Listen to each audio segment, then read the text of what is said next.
Hi, I'm Diana Wentworth, co-founder of the Inside Edge Foundation for Education. And now we're really excited that we're making available videos of many of our very best speakers to everyone on our YouTube channel. So please subscribe to the YouTube channel to get notice of our new videos that are being released weekly this year. And be sure to check out our website at insideedge.org for any kind of live events or workshops that we're offering. So we always love having new guests. We hope you'll join us. Thank you. One of the great meditation teachers in the world today, who's going to lead a meditation from his latest book, John Welshons, also known as Ramananda. I was immediately struck by his profound presence. He's a highly respected contemporary spiritual teacher who lectures and leads meditation courses throughout North America. He's been a practitioner of Vipassana mindfulness meditation and various forms of yoga for more than 50 years. He's the author of 3 books that will be raffled here today. And those books emerged from 45 years of experience helping people with dramatic life change and loss. He's traveled extensively in India. He's a gifted counselor and teacher who's worked very closely with Ram Dass and Stephen Levine and trained with Dr. Elizabeth Kubler-Ross. So welcome, John, and please do go ahead and lead us in a wonderful opening meditation. Thank you, Diana, and thank you to everyone. Good morning. Namaste. So I'd like to invite everyone to just gently close your eyes and settle into your seat and just be at ease. And just take a moment to notice the body breathing, the rising and falling of the chest with each in-breath and each out-breath.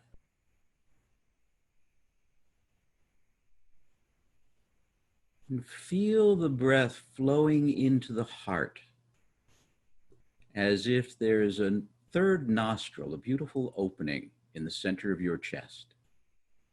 And the air can come directly into your heart. Allow it to come in and caress your physical heart and encircle your physical heart. And in the center of your heart, envision a brilliant white light about the size of a thumb.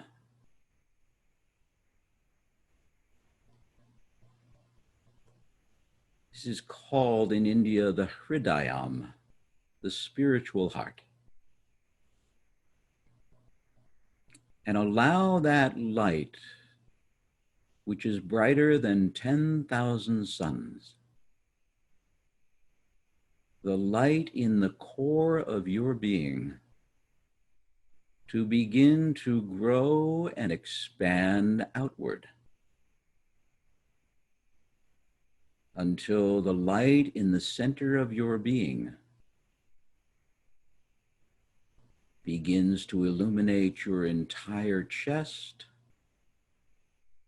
and your belly and abdomen, your entire torso transforming into light, your arms and hands and fingers and thumbs transforming into pure white light. Let the light rise up through your neck into your head and down into your legs and feet until this entire body has become a body of light. Then allow that light to keep growing and expanding outward beyond the boundaries of your skin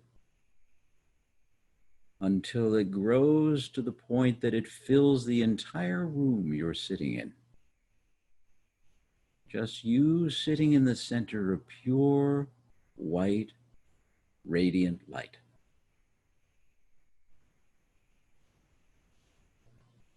And allow it to continue to grow beyond the room you're in,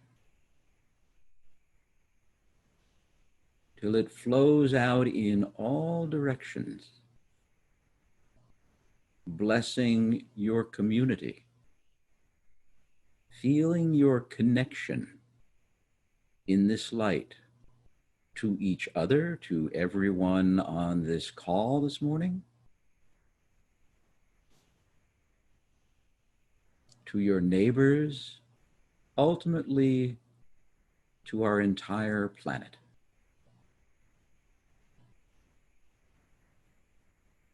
Noticing the breath entering into the heart, flowing back out of the heart. Let it enter in the form of pure white light. Let it flow out in the form of pure white light. Nothing but light, you sitting in the center of the light, and everything where you're sitting, the furniture, the building, all floating in the light that emanates from within you, connecting to the light that emanates from within everyone else on earth.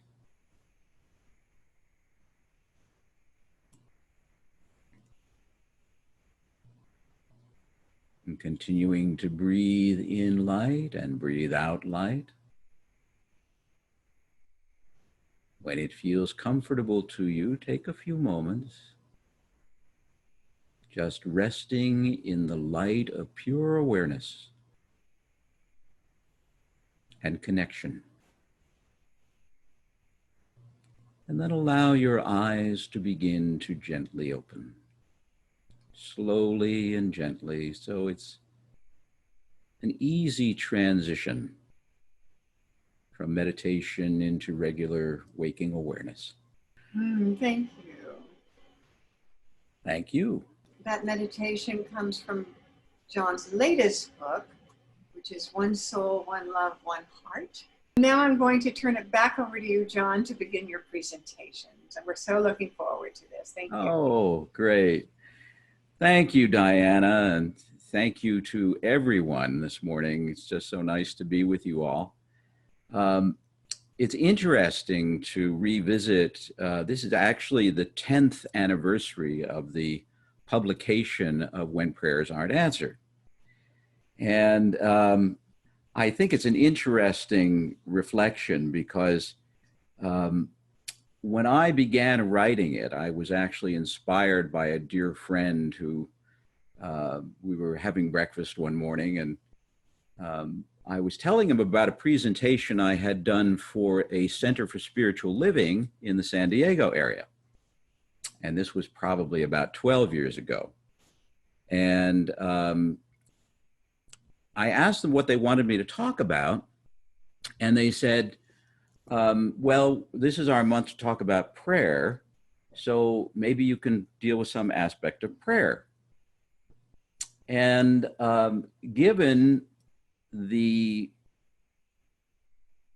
dimensions of the work that I've done through most of my adult life, I said, well, maybe I could give a presentation about unanswered prayer called What to Do When Our Prayers Aren't Answered the Way We Want Them to Be. So that was supposed to be the title of the book. And my publisher, wonderful publisher, New World Library up in Northern California, advised me that that title was too long for the computer models in the publishing industry, so we couldn't use it. But I felt that it wasn't going to really communicate the meaning of the book, because many of the people that I speak to would say, well, our prayers are always answered, or some variation of that. So the question became how to communicate the fact that sometimes we offer prayers and some of the prayers are offered implicitly. In other words, as an example, if you're a parent, even if you would define yourself as an atheist, you're still somehow silently praying for the safety and well-being of your children, or your spouse, or your loved ones, your family, for the world at large. And as we see, sometimes it goes well and sometimes it may not. Um, my own history is such that I had polio when I was 3 years old in 1953. And I had a miraculous recovery. It's quite a story. I'll even backtrack before that. Before I was born, my parents were married by Dr. Norman Vincent Peale in New York City in 1944. And, you know, people will often ooh and ah over that.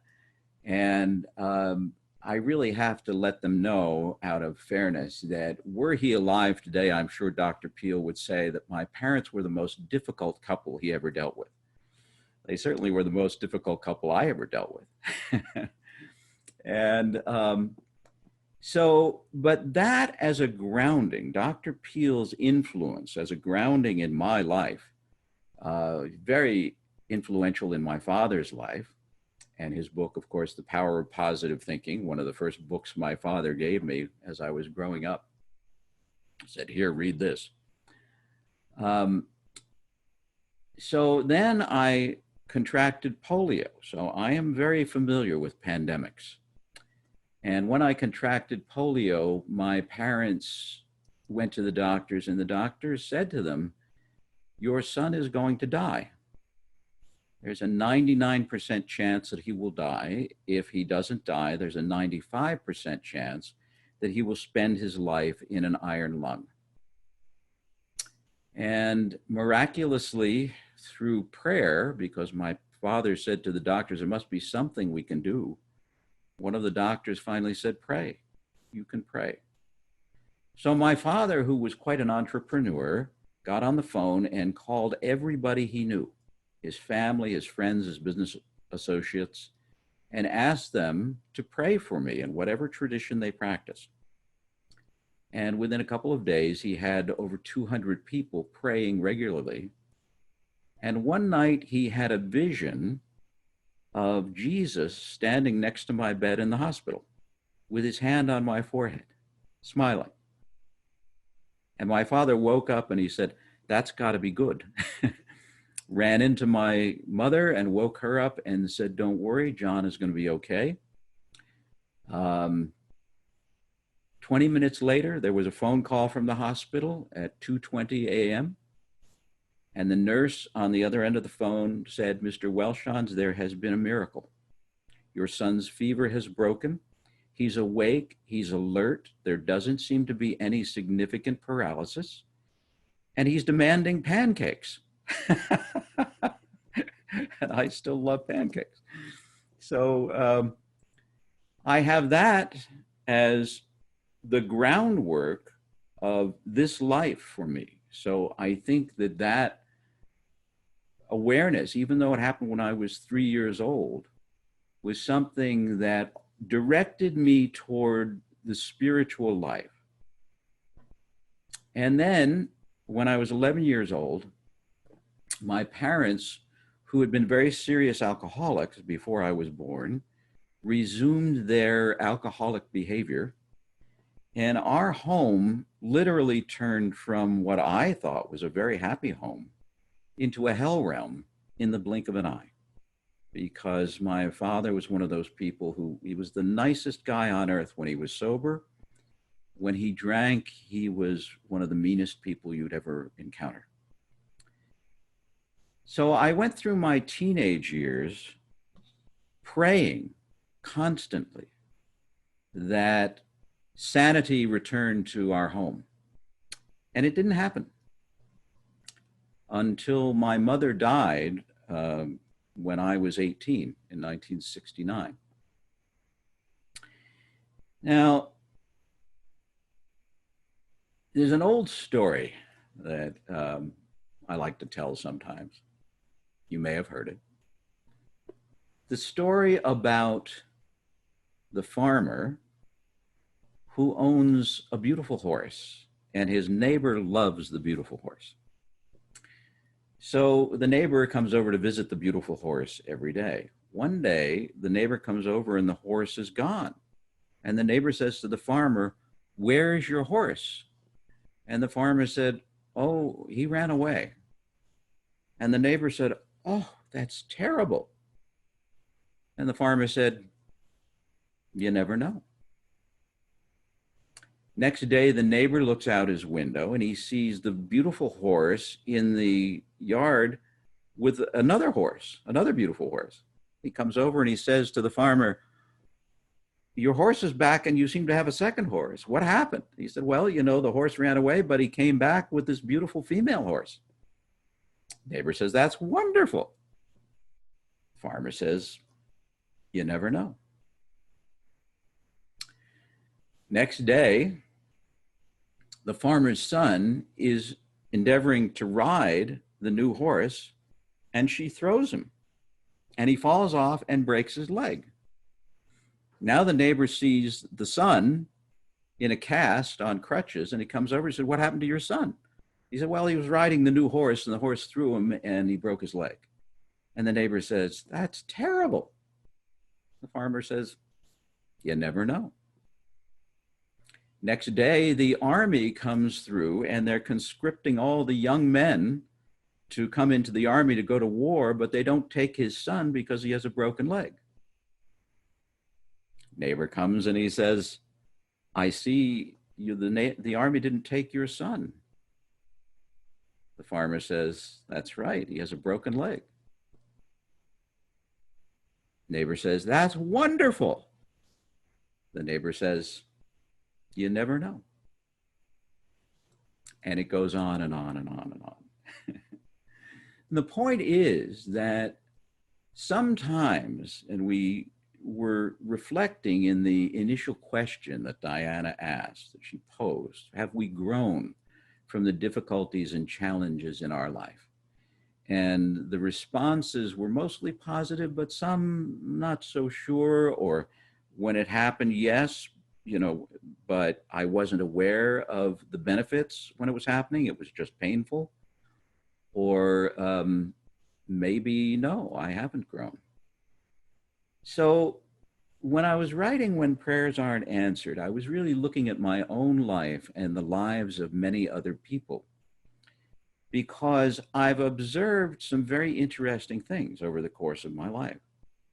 First of all, that some of the happiest, most well-adjusted people I know are among the people who've had the most difficult lives. And I've also seen that some of the most unhappy people I've encountered in this life are people who have everything that this culture says you need to be happy, but they never seem to find happiness. My parents were in that category, because they had wealth and they had possessions and they had all the trappings, and yet they both drank themselves to death, literally. So that set up for me a very powerful reflection on what happiness is, how we attain it, and what the difficulties in life present to us if we'll meet them with an open heart and a quiet mind. What do the difficulties in life do to help us to grow and expand?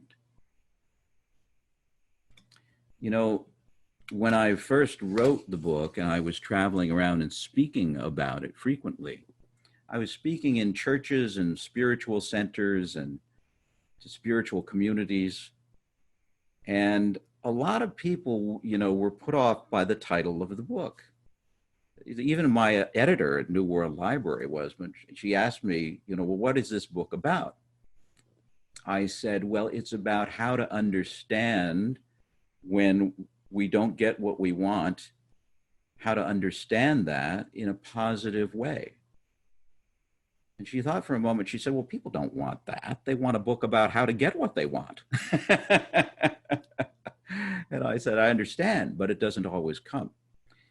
So this book is really, wonderful book was written a number of years ago by Rabbi Harold Kushner, called When Bad Things Happen to Good People. And When Prayers Aren't Answered Rabbi Kushner was dealing with the issues in the book from the point of view of the Old Testament primarily. So I thought I would do the same thing and deal with the same kinds of issues, but do it from the point of view of mystical and contemplative traditions, meditation practices, and Eastern practices, Eastern reflections from primarily Hinduism and Buddhism, and the philosophies that underlie those practices. So anyway, I would speak to these churches and they would ask them, all right, how many of you are here today in this spiritual center or church, synagogue, whatever? How many of you are here today because you have all the money you need and all the love you want and all of the happiness that you seek, and you just come on Sundays or Saturdays to thank God? In all the years I did that, only one hand went up. And that was one man who said, no, that was what he did. But everyone else, it gave them an opportunity to reflect, like, what got me started on my spiritual path? It was suffering. As Diana said, that it's the difficulties in life that cause her to get energized and take action. So how my life came to be centered on spiritual challenges was really rooted in the experience of almost dying when I was 3 years old, miraculously healing, living through years of my parents' craziness, really. In my teenage years, I was suicidal and depressed and really having a difficult time. And then I had some very interesting experiences and ultimately met my dear friend Ram Dass, who many of you are probably aware of. Ram Dass sent me to work and train with Elizabeth Kubler-Ross.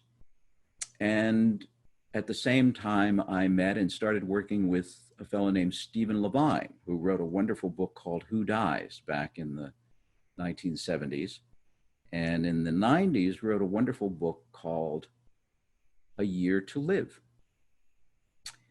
And it was the influence of those three people, because when I first met Ram Dass in 1973, he said to me something that I found absolutely astounding. He said, I'm finding being with people who are dying to be the highest spiritual practice I have ever encountered. I thought, how interesting. He sent me to study with Elizabeth Kubler-Ross, and I just found her to be this incredible, incredible being. And I went up to her once. I found myself in the elevator with her alone. And I said, Dr. Ross, what made you the way you are? And she looked at me and she said, well, darling, it's sitting at the bedsides of my dying patients. Sitting at the bedsides of my dying patients made her into this incredible person. And she looked at me and she said, maybe you should try it. And what that practice gave me was the recognition that in examining and confronting our mortality, the fact that we are all on a temporary timeline, the thing that this culture has taught us to never look at because it will make us depressed actually turned out to be the thing that made life most joyful.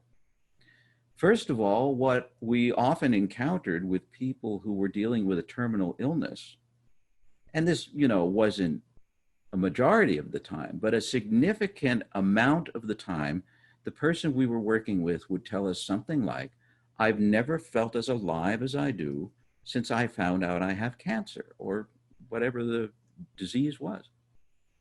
And we heard that so often that Ram Dass and Stephen Levine and I started talking with Dale Borglum and some of the other people that were doing this work and saying, it's really amazing that people who are confronting a terminal illness are talking about this aliveness. You know, I remember one man that the story's in When Prayers Aren't Answered.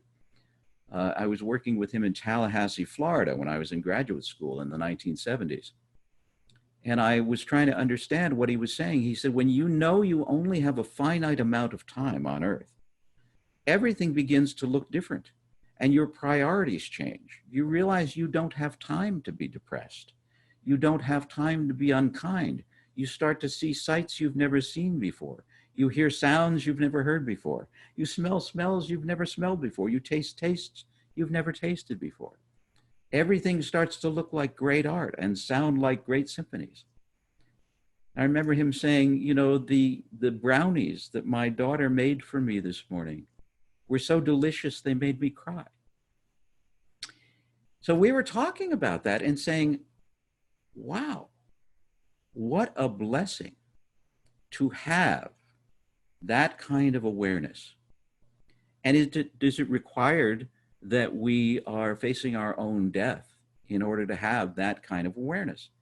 Then we started to realize that people who like to do extreme sports, rock climbing, mountain climbing, and so on, you know, there is an element to that they like to do it because it makes them feel so alive. And it makes them feel so alive because they're that close to death, like one false move and it's over. That brings an awareness, an acute awareness of life that is so precious. And in meditation, we are working with learning how to keep our attention in the now, in the present moment. It's the same thing people are doing when they're rock climbing. We just do it a little more gently. But that kind of awareness. So as I reflected on what was happening in the last few months with the pandemic that we're dealing with, I started to realize that this could be used as a way to sharpen our focus. Before we started this morning, Diana and I were talking about how this time has enhanced our lives and made us recognize that there are things that are important that we've been missing and that there are things that are unimportant that we've been obsessed with. And so it's shifting our priorities.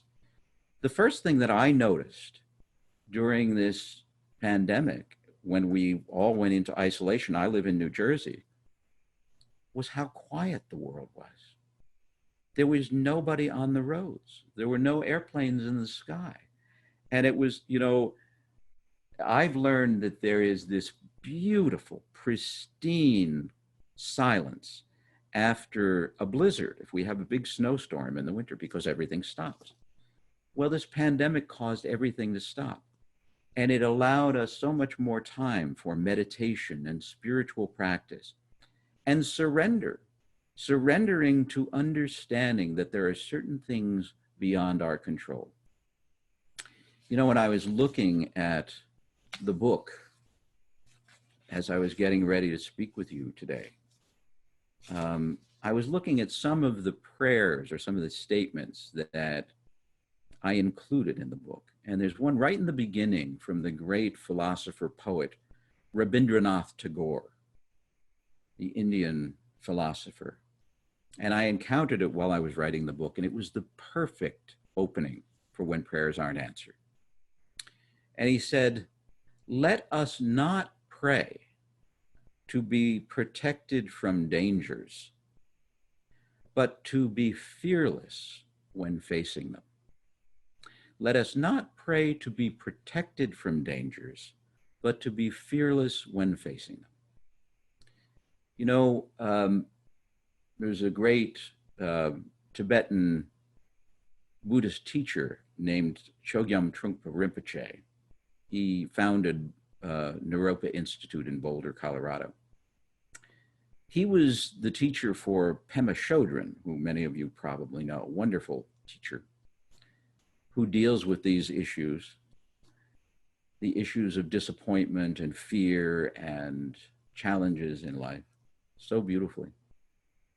She said she once asked him what enlightenment was. And his answer was absolute fearlessness. What is enlightenment? He said, absolute fearlessness. Can you imagine being absolutely fearless? So one of the questions that arises is it possible to be absolutely fearless? And how would we accomplish that? I actually just put out a newsletter yesterday, and I had a message in it that I had written, which dealt with exactly that. And it's, you know, that the biggest challenge, if we're talking about meditation practice, is that, you know, most people will say, I can't meditate because my mind is so busy. And then you realize what you're doing is you're thinking about the past and the future instead of being here now in the present moment. So we're thinking about the past, we're worrying about the things that have happened that we think may have damaged us for life, you know. We remember things that make us angry, or we remember a time when we think we were happier and felt more secure than we do now, or we project into the future. As you were saying, Liz, you know, the fear about things that may or may not happen. The point is we really don't know. Which is the point of that story of the farmer and his horse. You know, it may be that something terrible seems to be happening, and yet the outcome might be positive. And maybe that something positive seems to be happening and the outcome is not so positive. So the meditation practices are really about learning to live in this moment and allow that to be the best preparation for whatever the future holds. Because if you're living within the strength and power of your own being, it's much better than living in a bunch of fears that the mind creates about all sorts of terrible scenarios. And I was having an interesting conversation with Rebecca during our break. We had our own breakout group. And we were talking about perspective and how we all see things differently. So I'm remembering in the early days of meditation, I originally trained in transcendental meditation. And there was a great video of Maharishi Mahesh Yogi in which he was pointing out how it is that sense of perception that the mind turns things into things that it fears. And he says, you know, you look at on the ground is a piece of rope and the mind goes, oh, snake, snake, oh my goodness, snake, when it's just a piece of rope, you know. Mm-hmm. So that's a great point. Okay, well, one thing I would like to say, and I did deal with this issue in When Prayers Aren't Answered, is that I think, and what's happening currently has brought to light the fact that we sometimes mistake prudence and caution for fear. And I think you can be prudent and cautious without being fearful. That's just, you know, mm-hmm. an aside. Mm-hmm. Yeah. But I think that, you know, in kind of bringing all this together, I love, of course, my dear Marge Britt contributing her sort of perpetual awareness of love, because ultimately that is the thing that will heal us all. My guru, Neem Karoli Baba, said, love is the strongest medicine, stronger than electricity. And I think that, you know, if you look at something like the Course in Miracles, one of the most profound statements in the Course in Miracles is that essentially there's only two states for a human being to be in. There's either love or there's fear. And so fear is the quality of the mind that tends to cancel out love, and love is our true nature. So it's why we love is because that's when we feel at home, when we're living in love. And the recognizing that that love is within us is part of, for me, what has helped me to not feel alone. And also that once, this is again just sort of an aside, but about 40 years ago, I was sitting in front of my puja table, my altar, in photo of my guru, and I looked at him and I said, Maharaji, would you help me to not feel lonely? And I don't know what he did, but I don't think I've experienced a moment of loneliness since then. I always have this sense of divine presence surrounding me, with me, in me, and around me. And it's possible that the mind can get frightened. And when the mind gets frightened, you can watch that sense of safety and connection start to disappear. So it's really working to let go, or as Marge likes to say, allow the fear in the mind to dissolve. Just allow it to dissolve, not to fight with it or push it away, but just let it dissolve. So, also, one of the things that came up during the break was that a couple of stories that I had originally planned to have in the book, but didn't put them in for various reasons. But there are situations that I've dealt with, for instance, a 19-year-old basketball star and tennis star who broke his neck swimming 30 years ago in the ocean. Just not even a particularly heavy surf. He was just diving under the waves, going out into the surf, and a wave hit him in an odd way and broke his neck. And he's been paraplegic ever since, in a wheelchair. One of the happiest people I know. And he was helped greatly by his connection with Ram Dass.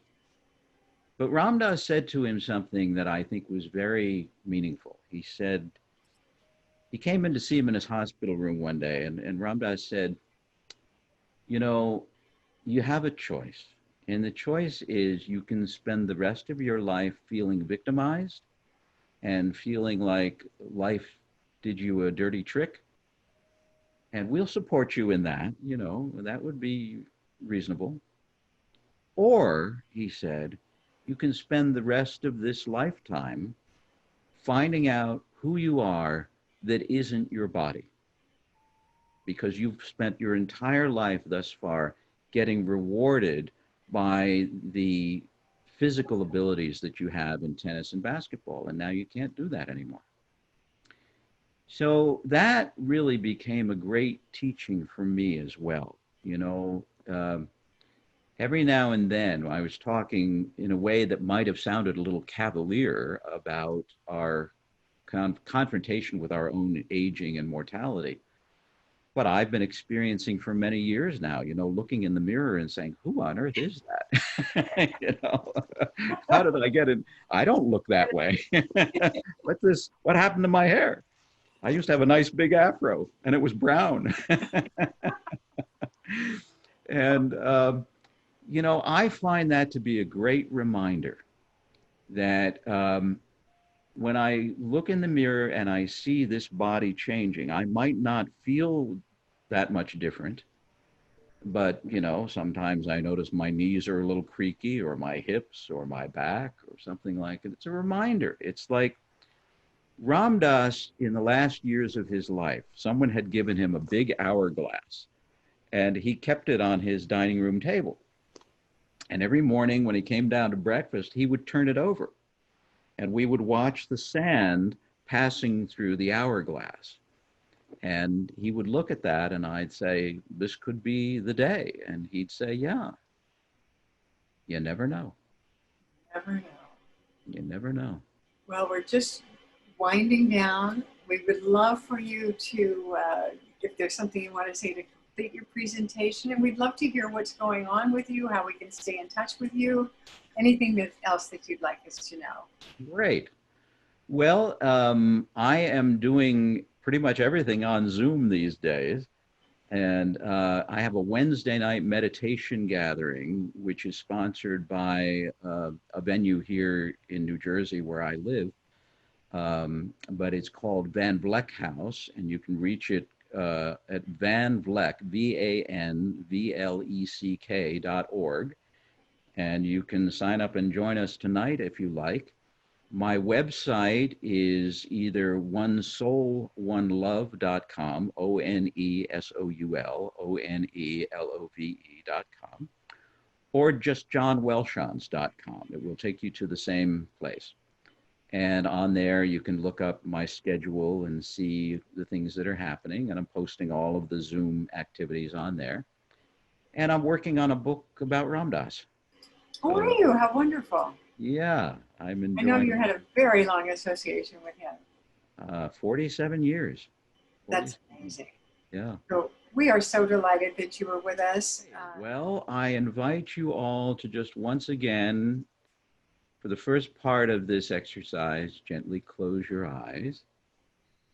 And once again, come back to the sacred place of love and awareness that we were connecting with earlier this morning. The center of the chest, coming into your own heart, feeling and seeing the light that connects us all. The Hridayam, the spiritual heart, let it grow and expand once again to fill your entire body with light, and then fill the entire room you're in with light, and then to flow out in all directions without limit, embracing your neighborhood, your state, our country, our continent, and ultimately our entire planet. Sending blessings of love, peace, healing, and joy to everyone on earth who is frightened, feeling alone, suffering. Blessing of love, light, peace, healing, and joy. And once again, to yourself, feel the light of love flowing through every cell of your being to help you remember that you are not alone, to help you remember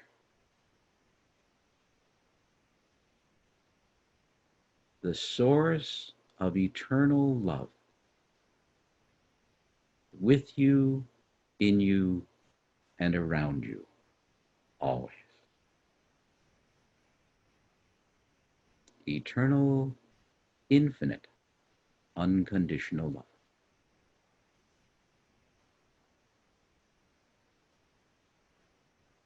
And now I invite you to feel your connection with everyone on this call this morning. And special thanks to Robin and Rebecca and Diana and Mihaly for the presence of all the beautiful beings who have joined us here. Let us envision, no matter how far apart we are geographically, that this technology allows us to experience the light that connects us all. The light that we're talking about when we say the word namaste.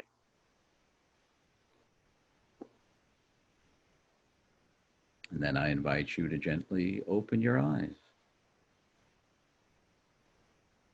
and send that light out to everyone on our Zoom screen. Thank you all for being here. And I just will mention that in India, this wonderful word namaste actually has 3 levels of meaning. It means I honor the light within you. It means the light in me honors the light in you. And it means I honor the place in you and in me, where when you are in yours, and I'm in mine. There's only one of us. Namaste.